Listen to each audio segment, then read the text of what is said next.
Assalamu alaikum wa rahmatullahi ta'ala wa barakatuhu. Na mai sarona a yau magana ɗauki donin ka ta fara gida mai tarin albarka cikin ƙwarai birnin kanin mu ta dabo garin masoya manzan Allah sallallahu alaihi wasallam. Amma yau a wannan unguwa ta mu ta tsamiya nan tsamiya jikin mariri dan uwana bayan GRA na mariri, masha Allah tabarakallah. Kai da kace kwarai masha Allah tabarakallah. Akwai kuma fararen makota hagun da dama, ka ganta dan uwana, kaga yanayin unguwar ke dan uwana, kaga fararen makotan masha Allah tabarakallah. Hagun da dama nake gaya ma, illa dai ana yin sababbin gidaje a gurin. Hagun da dama ga sunan masha Allah, ko ta ko ina daga gidaje ga sunan, kowa ina kokarin ya samu idan mallaki abin da Allah ya sane masa insha Allah cikin hukuncin Allah. Sannan ko dan uwa, wannan gidan faka ta fare ne nake faɗa maka, dauke ki da maka makan dakuna guda uku gami da gudan parking din mota da ban dakuna na zamani guda uku dan uwana, da kuma kicin daga ta faran falo dan uwana, ka ganshi ko masha Allah. Kaga dai gurin parking din mota kin dan uwana, ka ganshi masha Allah tabarakallah. Sannan kuma ka duba inda kai masa ado da kayan kayatarwa dan uwana, wannan kicin dan uwa ba ya masa zubin wasa ba,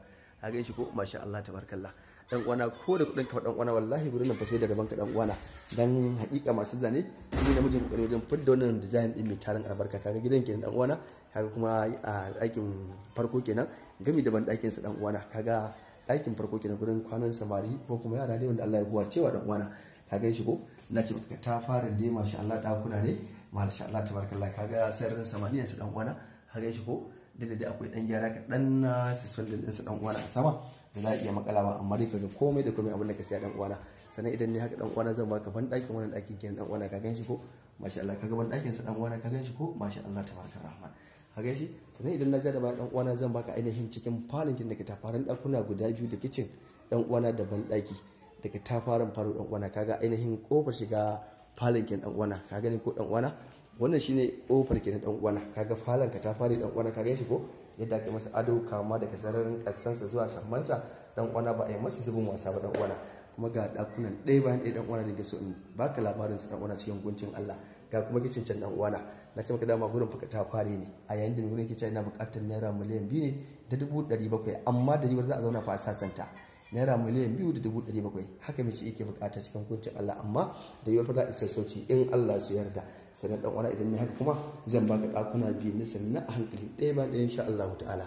A gansu ko dan uwana, a gansu. Sannan ko dan uwana ka duba dai sirrin samaniyansa, wannan kici maka dan uwana ba a yi masa zubin wasa ba, ka gan shi ko. Me neman ƙarin bayani sai tuntube ma kan lamboyin mu kamar haka 070-67-33-3411 dan uwana. Ita ce lambar wanda za a iya tuntube ma kan wannan gida mai tarin albarka cikin hukuncin Allah dan uwana. Haga ɗaki na biyu kenan dan uwana, haga ɗaki na biyu wanda ke ce maka dan uwana, shi fa ba ɗakunan nan fa ba a yi su da zubin wasa ba, tafka ne dan ƙara dan uwana. Hagan su ko masha Allah, su ma kuma ga sararin samaniyan su ko ina suspendin akai masa dan uwana, ka gan shi ko hagan su. Sannan idan na ja da bayan dan uwana kuma zan baka ainihin ɗaki na kuke cikin hukuncin Allah gami da ban ɗaki dan uwana na wannan ɗakin cikin hukuncin Allah. Kaga ban ɗakin sa dan uwana, kaga ban ɗakin kenan dan uwana na wannan ɗakin, ka gan shi ko masha Allah. Sannan kuma ga ɗaki na uku can, kaga ɗaki na uku can dan uwana, ka gan shi dan uwana ko wannan shine ban ɗakin dan uwana, ka gan shi ko. Amma fa wanka ne wannan shi, dama an yi shi ne saboda wanka dan uwana. Me neman ƙarin bayani zai tuntuɓe ma kan lambar mu kamar haka 070-67-33-3411 dan uwana. Ita ce lambar da za a iya tuntuɓe ma kan wannan wurin tarin albarka dan uwana.